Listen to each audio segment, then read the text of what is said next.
O Senhor esteja convosco. Ele está no meio de nós. Proclamação do Evangelho de Jesus Cristo segundo João. Glória a vós, Senhor. Naquele tempo, Jesus foi para o outro lado do mar da Galileia, também chamado Tiberíades. Uma grande multidão o seguia, porque via os sinais que ele operava a favor dos doentes. Jesus subiu ao monte e sentou-se aí com seus discípulos. Estava próxima a Páscoa, a festa dos judeus. Levantando os olhos e vendo que uma grande multidão estava vindo ao seu encontro, Jesus disse a Felipe: "Onde vamos comprar pão para que eles possam comer?" Disse isto para pô-lo à prova, pois ele mesmo sabia muito bem o que ia fazer. Felipe respondeu: "Nem 200 moedas de prata bastaria para dar um pedaço de pão a cada um." Um dos discípulos, André, o irmão de Simão Pedro, disse: "Está aqui um menino com 5 pães de cevada e 2 peixes. Mas o que é isto para tanta gente?" Jesus disse: "Fazei sentar as pessoas." Havia muita relva naquele lugar, e lá se sentaram aproximadamente 5.000 homens. Jesus tomou os pães, deu graças e distribuiu-os aos que estavam sentados, tantos quanto queriam. E fez o mesmo com os peixes. Quando todos ficaram satisfeitos, Jesus disse aos discípulos: "Recolhei os pedaços que sobraram, para que nada se perca." Recolheram os pedaços e encheram 12 cestos com as sobras dos 5 pães deixados pelos que haviam comido.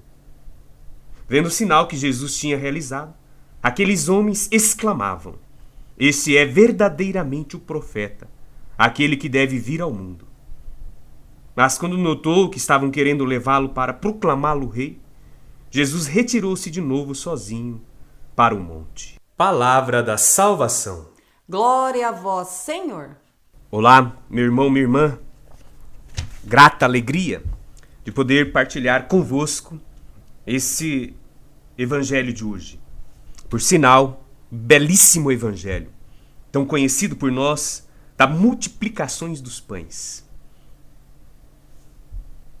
Poderíamos interpretar de muitas formas esse evangelho, como ele nos dá a possibilidade de interpretação.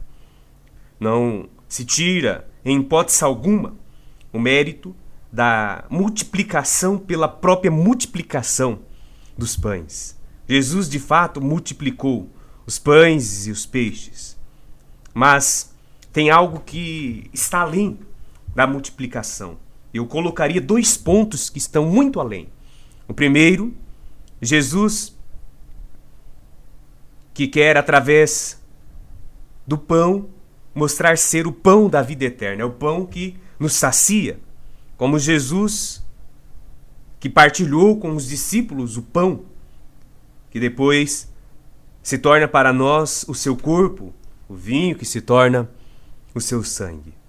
Dimensão da Eucaristia, o pão vivo, que sacia verdadeiramente a nossa fome. Busquemos esse pão que seja o pão do alto, alimento vivo, eficaz, verdadeiro para a nossa alma. Depois, pego um segundo ponto, que vejo ser também de muita importância para nós. E é a mensagem que eu gostaria particularmente de trazer para o evangelho de hoje. Qual? Jesus, que faz um milagre muito além do milagre da multiplicação. Porque multiplicação, milagres, sinais, Jesus realiza de monte, pela necessidade. Nós vemos lá em bodas de Caná, da Galileia, Jesus que transforma a água em vinho. Jesus que com suas mãos cura leprosos, cegos de nascença, a mulher hemorrágica.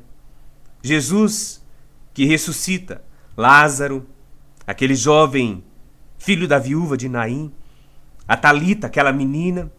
Enfim, Jesus tem poder para fazer milagres. Ele não precisa ficar fazendo milagres para provar que é Jesus, que é o Messias, o esperado.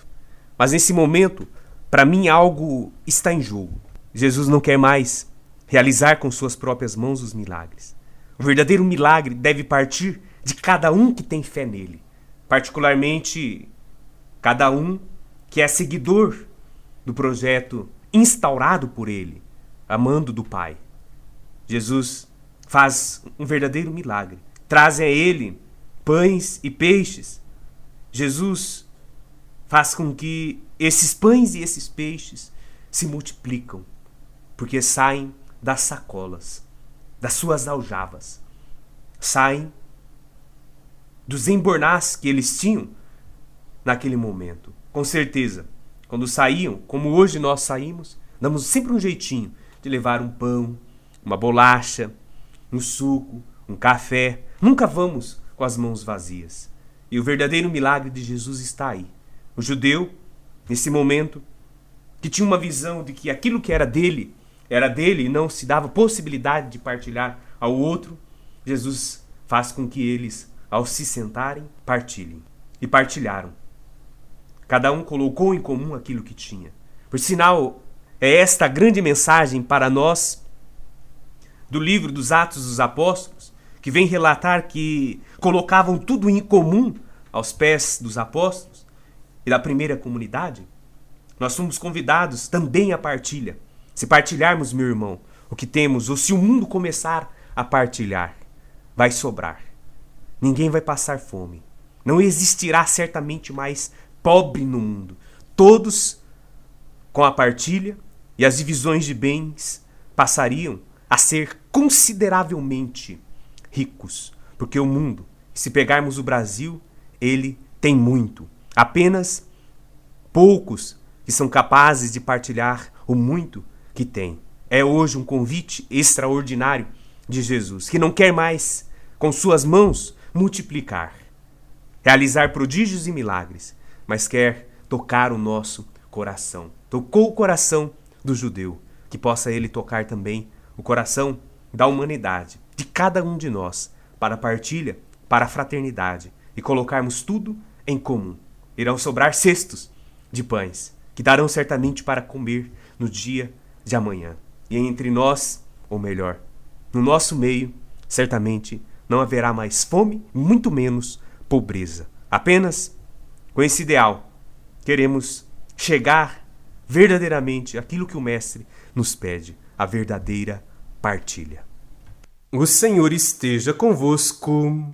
Ele está no meio de nós. Desça sobre vós a bênção do Deus Todo-Poderoso, Pai, Filho e Espírito